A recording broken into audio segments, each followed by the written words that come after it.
Kasih-Mu berlimpah bagi kami minggu pagi ini ya Tuhan. Kami berkumpul memuji memuliakan nama-Mu dan Kau ada di tengah kami. Kau bertakhta di atas pujian penyembahan kami. Kami siap untuk duduk diam di bawah kaki-Mu, dengar firman-Mu, urapi hamba-Mu, urapi setiap jemaat-Mu. Teguhkan ya Tuhan setiap firman dengan tanda kuasa dan mujizat. Dan terlebih pagi ini kami akan bersatu dengan tubuh darah Yesus. Kami percaya hari ini yang sakit disembuhkan, yang terikat dilepaskan, setiap kuk dan belenggu dipatahkan. Berfirmanlah ya Tuhan, kami siap untuk mendengarkan. Dalam nama Yesus kami berdoa, haleluya. Yang percaya katakan amin, haleluya. Silakan duduk saudara yang terkasih, shalom. Tiberias Geningnias, setiap saudara jemaat di rumah masing-masing, berkat perkenanan Tuhan atas setiap kita. Mari kita buka firman Tuhan, saudaraku. Teks hari ini dari Wahyu pasalnya yang ke-8. Wahyu pasalnya yang ke-8, kita mau baca ayat 1 sampai yang ke-4. Boleh? Ada yang baca? Ya. Oh, oke, saya bacakan kalau gitu. Wahyu 8 ayat 1 sampai yang ke-4. Dan ketika anak domba itu membuka meterai yang ke-7, maka sunyi senyaplah di sorga kira-kira setengah jam lamanya.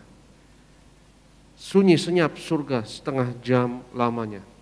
Baru-baru ini saya tergerak saudaraku untuk mengadakan ibadah doa dan bukan ibadah biasa, kebaktian biasa. Minggu lalu Rabu pagi lewat Zoom, beberapa dari saudara bergabung dalam doa berdiam diri, doa sunyi senyap. Ya, kita berdiam diri selama setengah jam. Dan saya teringat dengan ayat dalam firman Tuhan ini bahwa di surga pernah ada sunyi senyap selama 30 menit. Dan Rabu lalu jam setengah 6 pagi beberapa jemaat berpartisipasi. Dan Rabu ini saya akan adakan lagi, kalau Bapak Ibu tergerak nanti boleh ikut. Jadi khotbah hari ini saya kasih judul agak unik, saudara, surga sunyi 30 menit. Jadi kadang saudara kita berdoa verbal, berbicara. Tapi saudara kalau berdoa berlama-lama, menantikan Tuhan misalnya, itu saudara tidak mungkin ngomong terus. Seperti Yesus ketika di Getsemani dan murid-muridnya menemaninya, dan Yesus meminta kepada murid-muridnya, bertahanlah 1 jam lagi, bertahan 1 jam lagi. Tidakkah kamu sanggup berjaga-jaga bersamaku 1 jam lagi? Karena Yakobus, Yohanes dan Petrus mulai ngantuk, mulai tertidur.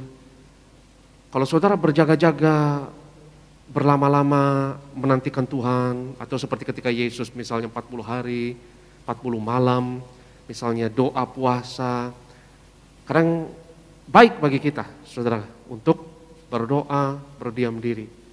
Saya juga teringat Gembala Sidang Pendeta Pariaji, kalau berdoa berlama-lama, bersila di lantai atau kadang berlutut atau kadang duduk, itu berdiam diri. Dan saya mau katakan kepada saudara bahwa doa berdiam diri itu juga doa yang penuh kuasa. Ada beberapa hal dahsyat yang dapat dilakukan ketika saudara berdiam diri, ketika saudara tenang. Sebab firman Tuhan katakan, diam dan lihatlah bahwa akulah Tuhan.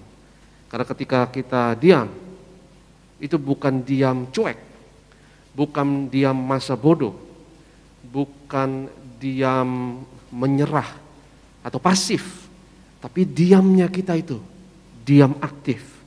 Diamnya adalah diam berserah. Kalau saudara berserah kepada Tuhan, engkau angkat tangan, Tuhan akan turun tangan. Jadi diam ini bukan diam cuek, bukan diam masa bodoh. Tapi diam saudara adalah diam mengetahui Tuhan sedang beracara. Ketika anak domba membuka meterai yang ke-7, kita lanjutkan, Wahyu 8 ayat 1. Sunyi senyaplah surga, kira-kira setengah jam lamanya. Kita lihat ayatnya yang kedua, tampilkan ayatnya. Wahyu 8 ayat 2. Lalu aku melihat ketujuh malaikat yang berdiri di hadapan Allah, dan kepada mereka diberikan 7 sangkakala. 3. Maka datanglah seorang malaikat lain, dan ia pergi berdiri dekat mezbah dengan sebuah pedupaan emas.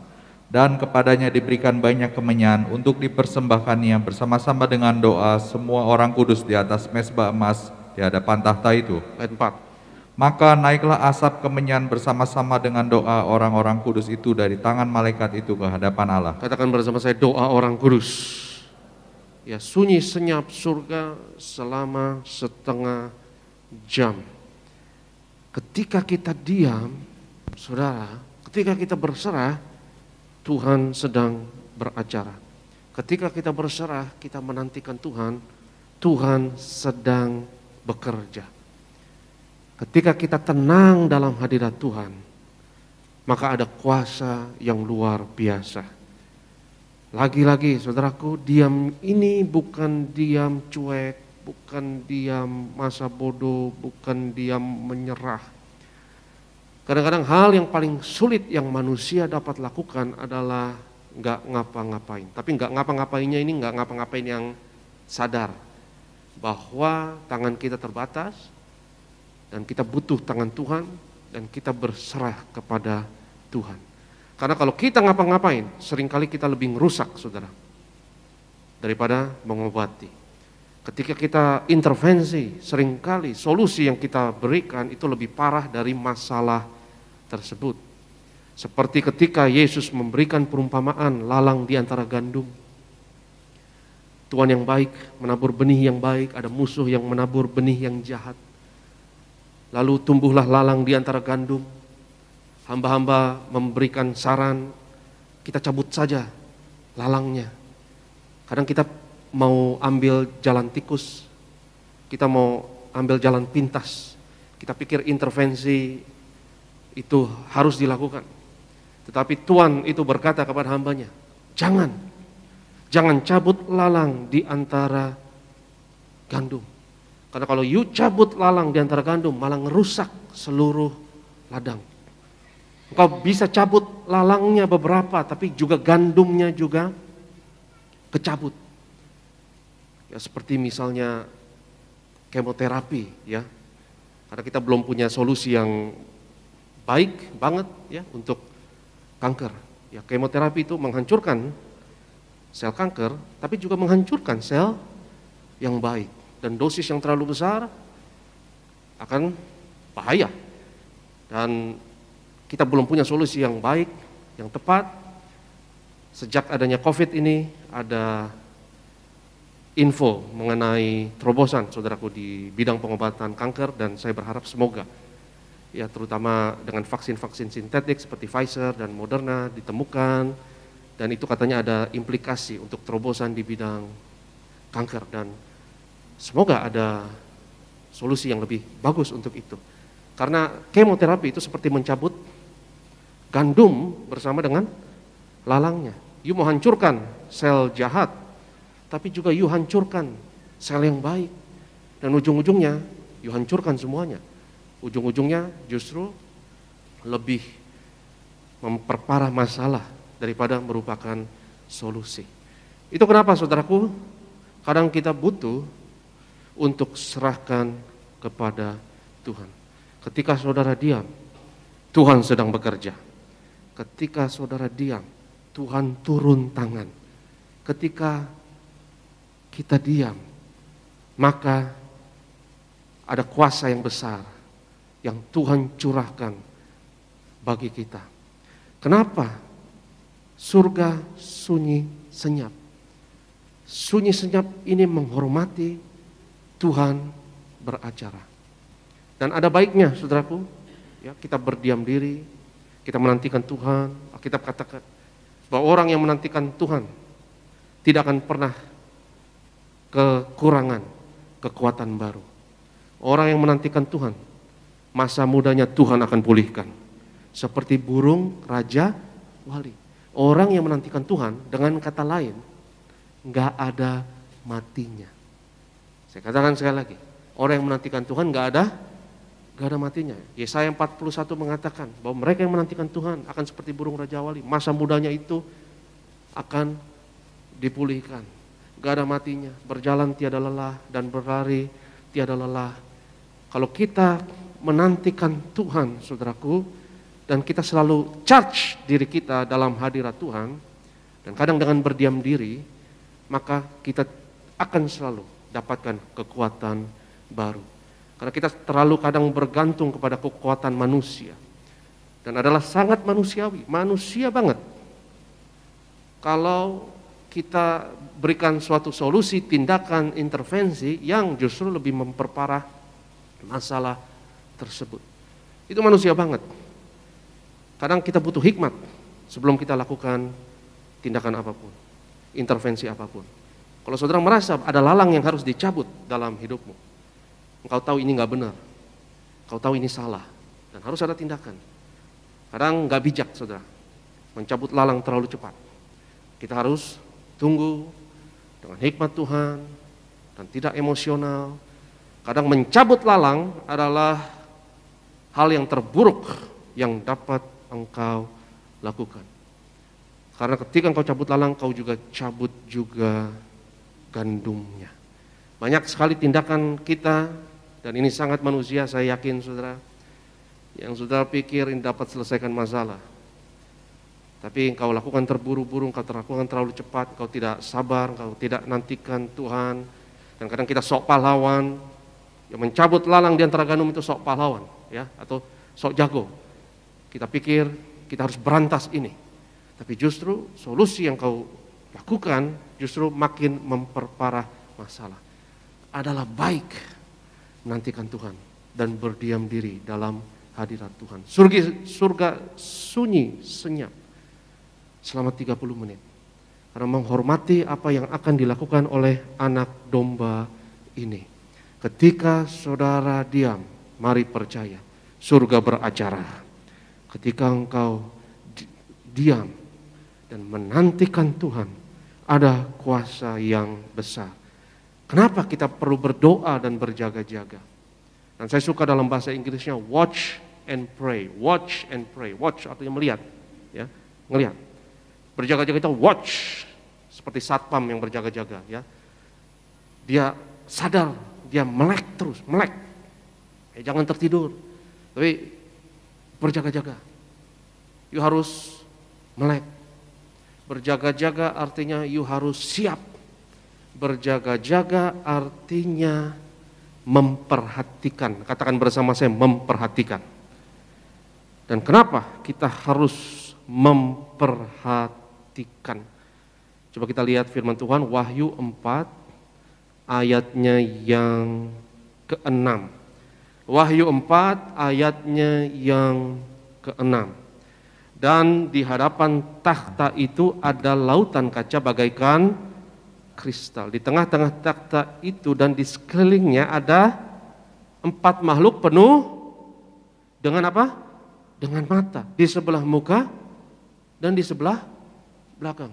Ya, kerubium, 4 makhluk bersayap, ya, yang adalah lambang Tiberias adalah kerubium. Kita mengatakan mereka penuh dengan mata. Di depan penuh mata, di belakang juga penuh dengan mata. Mata artinya pay attention. Mata artinya perhatikan. Mata artinya you berjaga-jaga. Karena seringkali saudaraku, kita lebih sering berpikir daripada memperhatikan. Dan mungkin kita pikir keduanya sama, beda. Berpikir dengan memperhatikan itu beda. Kalau saudara mau berubah atau merubah pikiranmu, yang alias bertobat, karena pertobatan definisinya adalah perubahan pikiran. Kalau you mau bertobat, engkau harus memperhatikan. Pay attention. Seperti anak kecil, seperti bayi. Mereka nggak berpikir. Anak kecil nggak banyak berpikir. Anak kecil lebih banyak memperhatikan. Betul atau tidak saudara? Karena mereka nggak tahu apa-apa. Dan ada baiknya kita nggak tahu apa-apa. atau merasa tidak tahu apa-apa. Karena kalau kita sok tahu, kita nggak akan berubah. Kalau kita sok tahu, merasa sudah tahu, kita tidak akan bertobat. Memperhatikan artinya menerima kemungkinan engkau salah. Engkau bisa saja salah, dan pengetahuanmu tidak sempurna, sehingga seringkali kita harus stop berpikir. Karena teori kita bisa saja salah, saudara. Apa yang kita ketahui sebelumnya itu sudah tidak relevan lagi dan harus berubah dengan berkembangnya zaman. Atau kita menerima tantangan baru dan kita pikir solusi lama akan berfungsi, tapi tantangan baru butuh solusi baru. Dan untuk menerapkan solusi baru, saudaraku, saudara harus terima urapan baru, dan saudara harus bukan berpikir, tapi memperhatikan. Ya, surga penuh dengan mata. Kita lihat kerubium itu penuh dengan mata. Coba kita lihat Wahyu 5 ayatnya yang ke-6.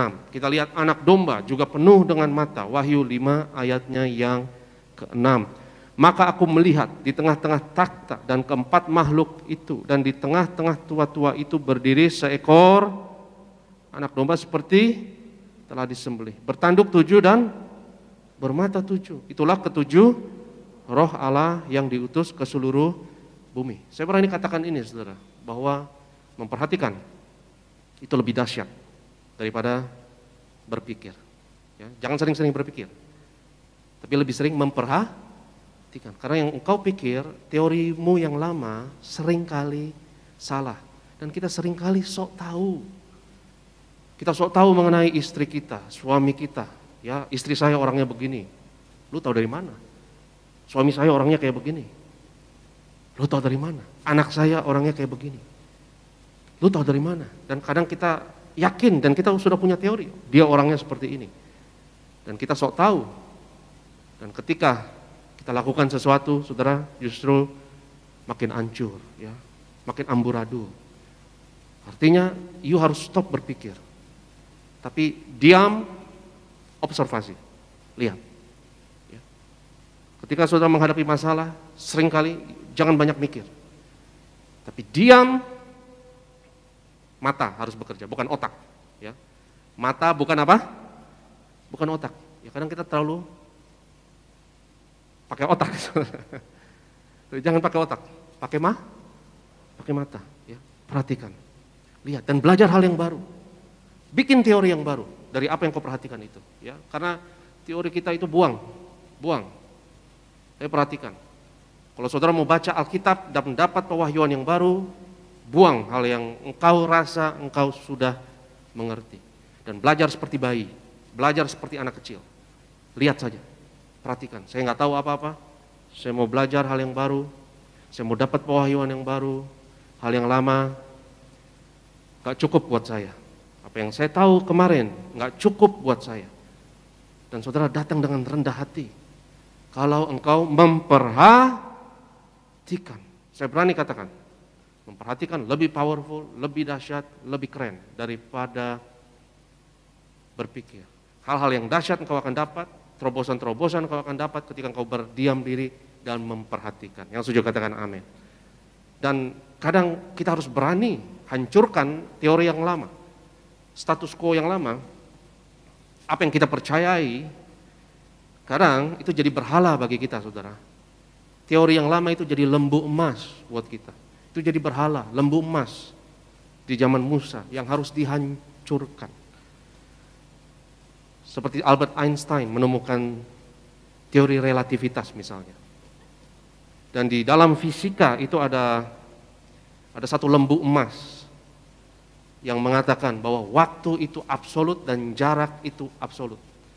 Dan selama ilmuwan terpaku dengan absolut dari waktu dan jarak itu, maka tidak akan ada terobosan, tidak akan ada teori relativitas. Tapi Einstein berani dobrak. Ya, dia tidak berpikir tapi dia perhatikan. Karena dia lihat ini lembu emas ini harus dihancurkan. Akhirnya dia berani mendobrak sesuatu yang dianggap suci dan sakral oleh para ilmuwan fisika saat itu, bahwa waktu itu absolut. Dan itu jadi berhala, tanda kutip. Dan berhala itu harus dihancurkan untuk dapat terobosan dan akhirnya mendarat sampai kepada persamaan terkenal, E sama dengan MC kuadrat. Tapi persamaan itu tidak akan nyampe, tidak akan ada kalau dia tidak dobrak dulu satu tanda kutip berhala, ya, yang bernama bahwa absolutisme dari waktu. Sering hal-hal yang kita anggap absolut, hal-hal yang kita anggap benar, hal-hal yang kita anggap nggak mungkin salah di masa lalu kita, itu adalah berhala dalam hidup saudara.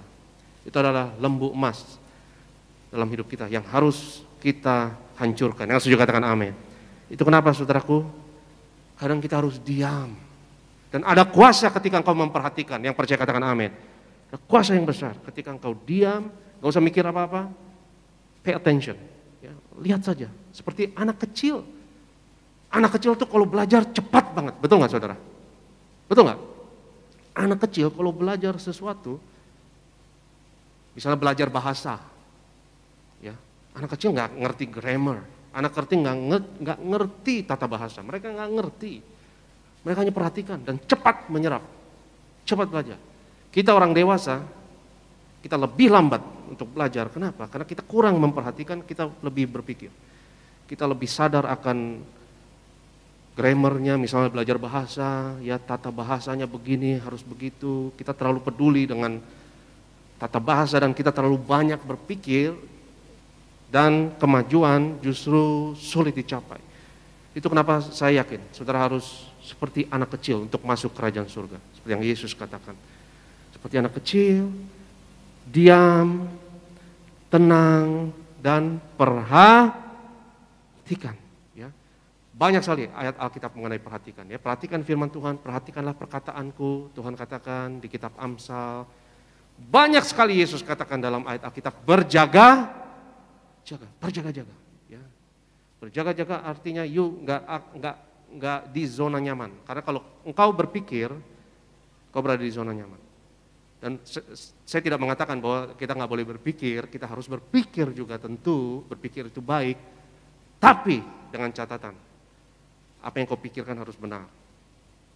Dan untuk mendarat kepada pemikiran yang benar, engkau harus memperhatikan.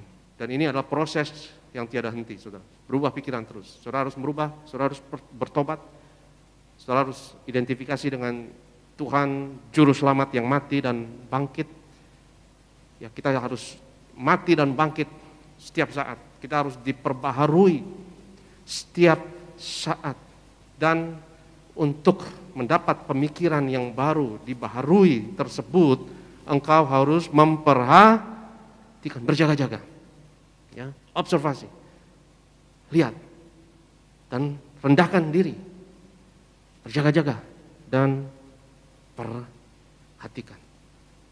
Engkau berpikir setelah engkau memperhatikan, dan engkau akan dapat teori yang baru, pewahyuan yang baru, hal-hal yang baru kalau engkau merendahkan diri di hadapan Tuhan. Itu kenapa saudaraku, surga penuh dengan mata. Saya percaya memperhatikan lebih penting daripada berpikir. Saya berani katakan mata lebih penting daripada otak. Ya, yang saya maksud adalah kau harus sering observasi. Jangan merasa tahu. Jangan merasa engkau sudah bisa. Karena seringkali hal tersebut justru menghambat kita. Saya ingat ada seorang guru piano yang berkata bahwa dia lebih baik mengajar orang yang tidak bisa piano sama sekali daripada mengajar orang yang setengah-setengah belajar piano, merasa sudah tahu dan mau belajar lagi. Itu lebih susah. Itu kenapa untuk masuk kerajaan surga kita harus dilahirkan kembali, ya. Kadang kita harus restart, mulai dari awal lebih baik daripada you merasa udah tahu. Karena yang kita rasa kita sudah tahu itu justru yang akan jadi problem. Jadi alangkah baik, ya, bagi kita untuk diam dan menantikan Tuhan. Itu melatih kesabaran saudara, Ya, ada banyak pertanyaan mengenai apakah meditasi itu boleh atau itu bertapa orang Jawa bilang, atau semedi dan lain sebagainya. Saudaraku, itu hanya metode. Dan saya pelajari, saya koleksi banyak buku mengenai bagaimana orang Yahudi berdoa. Karena Yesus adalah orang Yahudi abad pertama. Ya, rabi-rabi bagaimana mereka berdoa, dan berdoa berdiam diri itu hampir universal, saudara. Hampir semua agama, bahkan kepercayaan, ya. Jadi jangan kita bilang ini sesat atau itu sesat, itu hanya metode. Selama saudara berdoa kepada Yesus, saudara mau duduk, mau berlutut, nggak masalah. Mau bersila, mau berdiam diri, mau bahasa roh sampai berbusa pun juga nggak apa-apa. Tapi yang penting ditujukan kepada Tuhan Yesus dan iman kita kepada Tuhan Yesus. Ya, itu kenapa saya katakan bahwa kadang saudara kalau berdiam diri dan menantikan Tuhan, doa puasa misalnya, saudara nggak mungkin bahasa roh full pun juga nggak mungkin, karena aus, saudara ngomong terus juga nggak mungkin. Kadang kita perlu diam dan berjaga-jaga, diam, stay fokus, dan perhatikan. Diam, stop ngomong, dan perhatikan, dan dengarkan. Saudara lagi dalam masalah apapun, saya tidak peduli. Problem apapun, tantangan apapun, diam dulu, diam. Dan mata harus bekerja. Perhatikan, otak nggak usah terlalu kerja dulu banyak, ya. Tapi perhatikan dulu, observasi dulu. Karena seringkali solusi yang kita pakai untuk masalah yang baru akan memperparah masalah tersebut. Tapi kalau saudara diam dan tenang, engkau tidak ada matinya. Yang percaya katakan amin. Enggak ada matinya. Ya, karena seperti anak kecil, saudara menghadapi masalah baru, tantangan baru, seperti anak kecil. Jangan merasa engkau bisa, jangan engkau merasa tahu. Karena surga penuh dengan mata yang berjaga-jaga. Coba kita lihat firman Tuhan, kita lihat dalam Yesaya 30 ayatnya yang ke-15. Firman Tuhan dalam Yesaya 30 ayatnya yang ke-15, boleh ditampilkan, boleh dibaca bro. Bro, udah temu?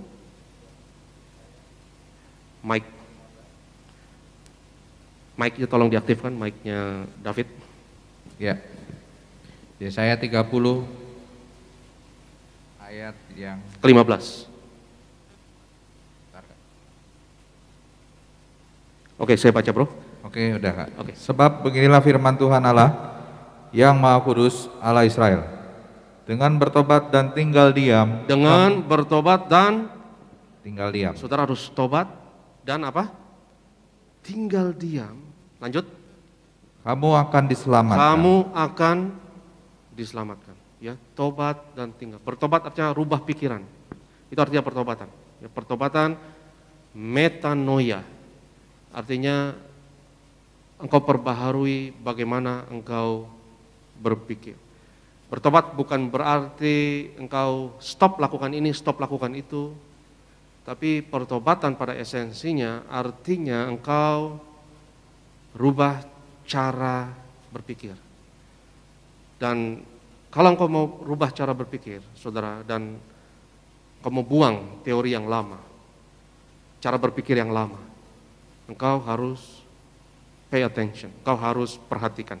Ya, coba lanjutkan, Yesaya 30 ayat 15, dengan tinggal diam, dengan bertobat dan tinggal diam, kamu akan lanjut. Dalam tinggal tenang dan percaya terletak kekuatanmu. Tinggal tenang dan percaya. Ada kuasa, ada kekuatan. Orang-orang yang menantikan Tuhan akan dapat kekuatan baru. Orang yang menantikan Tuhan gak akan ada matinya. Mereka akan move on terus. Alkitab katakan, mereka akan terbang tinggi. Masa mudanya akan diperbaharui seperti burung Raja Wali dan akan terbang tinggi seperti Raja Wali. Kalau engkau mau tinggal diam dan sadari kuasa yang luar biasa dari berjaga-jaga. Sadari kuasa yang besar dari memperhatikan. Karena seringkali, saudaraku, ketika saudara berdiam diri dan tenang, Itu adalah solusi yang lebih baik daripada engkau terburu-buru, tergesa-gesa untuk kasih intervensi, tindakan, dan ikut campur.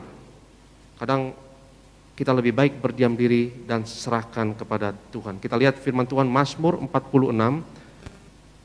Mazmur 46 ayat 10 dan 11. Mazmur 46 ayat 11 dan 12. Mazmur 46 ayat 11 dan 12. Boleh Diamlah dan ketahuilah bahwa akulah Allah. Diamlah dan ketahuilah bahwa akulah Allah. Diamlah dan ketahuilah. Ada banyak hal yang kau akan ketahui ketika engkau diam. Yang setuju katakan amin. Mungkin peribahasa-bahasa Indonesia itu ada benarnya, tong kosong berbunyi nyaring. Karena kalau kita banyak ngomong, kita nggak banyak tahu, saudara. Tapi kalau saudara diam, tenang, jangan banyak berpikir, jangan merasa kita sudah tahu, tapi perhatikan. Karena kita seringkali seperti yang saya katakan, ya kita lebih sering pakai otak daripada perhatikan. Dan itu salah, itu salah. Karena cara belajar yang paling keren adalah bukan berpikir, tapi perhatikan. Karena seringkali yang kita pikirkan belum tentu benar, saudara. Dan kita nggak akan dapat terobosan-terobosan baru, hal-hal yang baru kalau engkau tidak memperhatikan. Memperhatikan lebih keren, lebih dahsyat daripada berpikir. Dan cara belajar yang paling keren adalah engkau harus perhatikan. Diamlah dan ketahuilah. Luar biasa, ada banyak hal yang engkau ketahui ketika engkau tenang, ketika engkau diam. Ada beberapa signal yang kau akan dapat kalau engkau tenang, yang kau tidak akan dapatkan kalau engkau berisik, yang kau tidak akan dapatkan kalau engkau ribut, yang kau tidak akan dapatkan kalau engkau banyak ngomong. Tapi ketika engkau diam, kau akan dapat signal tertentu dari surga. Dan diam dan tenang ini juga melatih kepekaan kita, saudara. Kesabaran saudara, kerendahan hatian saudara, dilatih, didisiplinkan dalam proses tersebut. Dan kau akan mendengar, kau akan melihat banyak hal. Kau akan lebih peka terhadap suara Tuhan, isi hati Tuhan. Kau akan dapatkan signal-signal ketika engkau diam. Diamlah dan ketahuilah bahwa akulah Allah. Aku ditinggikan di antara bangsa-bangsa, ditinggikan di bumi. Ya, itu kenapa saya tergerak untuk berdoa, berdiam diri, mengajak saudara berpati, karena kita butuh berdoa hari-hari ini dan dunia butuh doa kita. Karena doa saudara dan doa saya menentukan. Yang percaya katakan amin. Doa kita adalah bahan baku realita. Karena di Wahyu 8 tadi kita baca ya bahwa Tuhan terima doa orang-orang kudus itu seperti kemenyan. Ya, saya dengar batuknya, itu doa. Signal, ini signal saudara. Kalau kita diam tenang, ada signal kedengeran. Ini signal Pak Pendeta khotbah terlalu lama. Jadi saudara, Wahyu 8 memberitahu ya doa itu bahan baku. Dan kita butuh doa, dan dunia butuh doa kita sekarang. Ya doa buat kondisi geopolitik global, doa buat bangsa Indonesia. Kita doa Indonesia dijaga dan diberkati Tuhan. Ya doa buat gereja, ya kita doa buat gembala dan ibu, kita doa gembala dan ibu sehat umur panjang. Ya karena seperti yang saya katakan minggu lalu ya Pak Paryaji itu secara KTP umurnya pun juga sudah panjang, tapi secara non KTP. Karena Pak Paryaji umurnya dia tidak tahu sebenarnya, saudara. Jadi ada KTP, ada non KTP, yang realita, yang secara non KTP ada seorang keponakan beliau yang adalah dokter di Angkatan Darat yang bilang, Pak D ini, yang memanggil Pak Paryaji Pak D, ya Pak D ini umurnya, dia kutip angka yang, wah jauh juga di atas KTP saudara.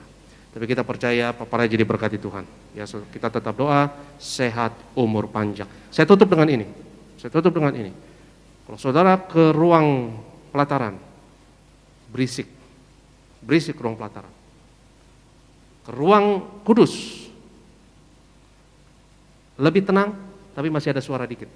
Tapi kalau saudara ke ruang maha kudus, itu tenang, itu sunyi, itu senyap. Betul atau tidak saudara? Makin ke ruang maha kudus, makin gak ada suara. Makin you harus diam dan perhatikan. Dan tenang dalam hadirat Tuhan. Di ruang pelataran berisik, ada suara korban domba, korban kambing, ada suara logam ini, logam itu, ya, karena di ruang pelataran ada mezbah, ada mezbah untuk korban bakaran, ya, jadi logam ini akan ketemu logam itu dan ada suara domba, suara kambing disembelih, berisik. Makin ke ruang kudus makin tenang, di ruang maha kudus ada ketenangan, kesunyian yang sempurna. Saya undang worship leader, saya undang imam pemusik, kita akan terima tubuh dan darah Yesus. Kita satu di dalam doa. Kami bersyukur Tuhan Yesus untuk karya keselamatan yang Kau kerjakan. Kita sebagai salib Kau berikan hidupmu, nyawamu ganti kami. Kami menghormati kesengsaraan penderitaan yang Kau lalui. Dengan menghampiri meja perjamuan-Mu yang kudus, dengan roti dan anggur di tangan kami. Roti dan anggur adalah bukti setiap penyakit kami sudah disembuhkan. Roti dan anggur adalah bukti semuanya sudah selesai di atas kayu salib. Dengan perjamuan kudus ini kami nyatakan karya penebusan Yesus 2000 tahun yang lalu berlaku atas kami, atas keluarga kami. Mari kita angkat tubuh Tuhan. Yesus adalah imam besar agung dari pengakuan kita, adalah pengakuan syahadat kita. Kita katakan bersama dalam nama Yesus, inilah roti hidup yang turun dari surga. Inilah tubuh Tuhan Yesus Kristus yang tergantung di atas kayu salib. Yang pertama, yang memberi keselamatan, hidup kekal di kerajaan surga. Yang kedua, tubuh Yesus menyempurnakan tubuhku agar sehat sempurna, menyempurnakan jiwa dan rohku agar aku dan keluargaku dibangkitkan pada akhir zaman. Yang ketiga, tubuh Yesus tertikam, tertombak di atas kayu salib. Kami tolak pisau operasi, pisau bedah, tidak akan jamah tubuhku. Kami tolak terkapar di rumah sakit, kami tolak terkapar di meja operasi, kami tolak celaka, mara bahaya, malapetaka, kami tolak terkapar di ruang ICU. Aku percaya segala kutuk, segala penyakit kelemahan sudah diangkat, sudah diselesaikan di atas kayu salib dalam nama Yesus. Inilah tubuh Tuhan Yesus Kristus. Kita makan, inilah tubuh Yesus.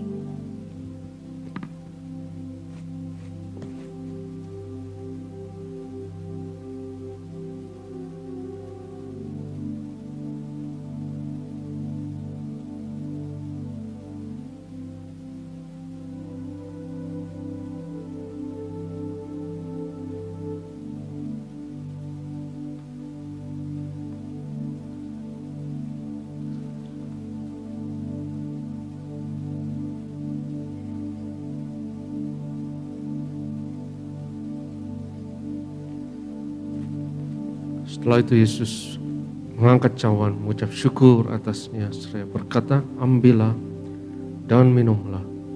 Inilah darahku, darah perjanjian baru yang ditumpahkan untuk pengampunan dosa. Kita angkat cawan Tuhan. Dalam nama Yesus, inilah darah Tuhan Yesus Kristus yang tercurah di atas kayu salib sebagai perjanjian yang baru dan yang kekal. Yang pertama, yang memberi pengampunan atas segala dosa, kesalahan kami. Kami janji bertobat, kami tolak setan dan segala perbuatannya, keluarga kami, keluarga yang kudus. Kami tolak perzinahan, kami tolak poligami, jauhkan dari perceraian. Yang kedua, darah Yesus menyucikan, menguduskan kami termeterai sebagai warga kerajaan surga. Kami doa punya rumah di bumi dan di surga. Yang ketiga, oleh darah Yesus, oleh bilur Yesus, dari ujung rambut sampai ujung kaki aku sehat, aku sembuh, pendengaran sempurna kami tolak tuli, penglihatan sempurna kami tolak katarak, kebutaan, setiap organ, sistem dalam tubuhku sempurna, paru-paru, pernafasan, antibodi, imunitas sempurna, kami tolak COVID-19, virus corona, varian apapun atasku dan keluargaku dalam nama Yesus. Pencernaan, peredaran darah, syaraf sempurna, darahku tahir oleh darah Yesus. Kami tolak benjolan apapun, kami tolak kistemium, setiap jaringan tahir, kami tolak kanker tumor, kami tolak diabetes, hepatitis, kami tolak asam urat dalam nama Yesus. Kami tolak cuci darah. Sebut sakitmu masing-masing.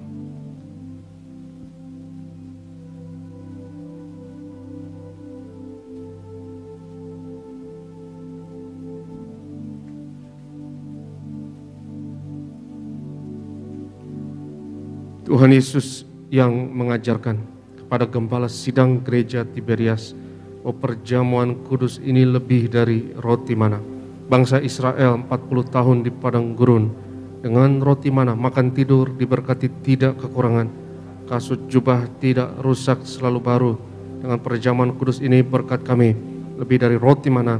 Kami tolak kemiskinan, kami tolak roh kekurangan, kami tolak roh kegagalan, hutang-hutang pribadi. Lunas bulan ini kami tolak kebangkrutan. Aku percaya segala kutuk, segala penyakit kemiskinan sudah diangkat, sudah diselesaikan di atas kayu salib dalam nama Yesus. Inilah darah Tuhan Yesus Kristus.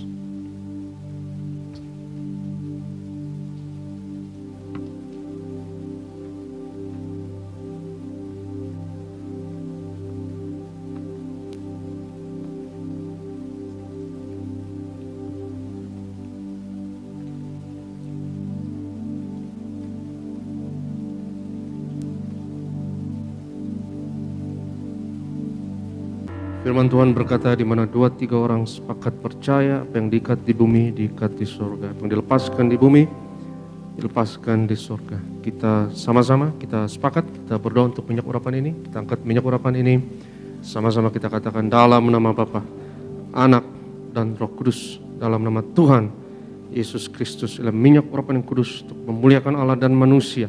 Kami muliakan Yesus Tuhan dan Allah kami yang ada di tengah kami, memberkati kami. Setiap tetes oles dari minyak urapan ini hari ini, yang sakit disembuhkan, mengusir setan-setan, hancurkan kuasa kegelapan, patahkan segala kuk dan belenggu dalam nama Yesus. Inilah minyak urapan. Oleskan atas dahi, atas kepala, atas bagian tubuh yang sakit, dan dengan iman percaya inilah minyak urapan dalam nama Yesus. Kami berdoa ya Tuhan, untuk setiap pokok doa yang tertulis dalam kertas doa ini kami bawa segala pergumulan, keinginan, permohonan anak-anak-Mu Engkau yang berfirman, doa orang benar dengan yakin didoakan, besar kuasanya. Kami doa bersyafaat, berkati gerejamu, berkati gembala dan ibu. Kami doa Tuhan beri umur panjang dan kesehatan. Berkati hamba-hamba-Mu di gereja Tiberias yang melayani saat ini, dan lindungi setiap hamba-hamba-Mu, setiap jemaat-Mu, terutama di tempat ini, tim worship leader dan juga tim singer, Pak Renaldi dan tim imam pemusik Asyar Kolektan Greeters, juga Pak Ronald dan tim pelayanan di tempat ini kami serahkan dalam tangan Tuhan. Juga media, kami doa ya Tuhan, juga anak-anak kami untuk sekolah minggu akan segera dibuka tanpa halangan. Kami doa ya Tuhan, lewat pelayanan kami di Tiberias, bilangan orang benar di Indonesia terus bertambah. Indonesia penuh kemuliaan Tuhan, dimenangkan untuk tuayan di akhir zaman. Sebelum kami tinggalkan tempat ini ya Tuhan dan tutup ibadah ini, kami terima berkat Tuhan. Berkat martir mengalir dari gembala sidang kepada setiap hamba Tuhan, setiap jemaat yang terkasih. Sebab Tuhan berfirman kepada Musa, ucapkanlah kata berkat ini atas Israel, dan aku akan berkenan untuk menaruh berkat ini atas mereka. Biarlah hamba ucapkan kata berkat ini atas umat-Mu ya Tuhan, hanya dalam nama Yesus, berkenanlah ya Tuhan menaruh berkat ini atas setiap kami. Yivarech Adonai vayishmerecha, Ya'er Adonai panav elecha v'chonecha, Yisa Adonai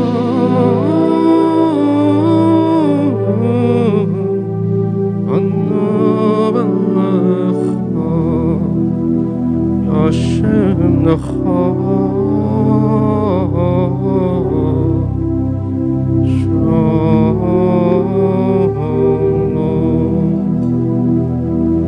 Tuhan memberkati engkau dan Tuhan melindungi engkau.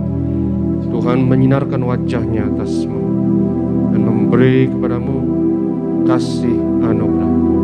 Tuhan menghadapkan wajahnya kepadamu dan memberi kepadamu shalomnya, damai sejahteranya. Tuhan mengaruniakan kepadamu umur panjang dan kesehatan. Kau akan melihat anak-anak dari anak-anakmu. Kau akan melihat cucumu. Tuhan memberkati engkau. Yang diberkati Tuhan sama-sama katakan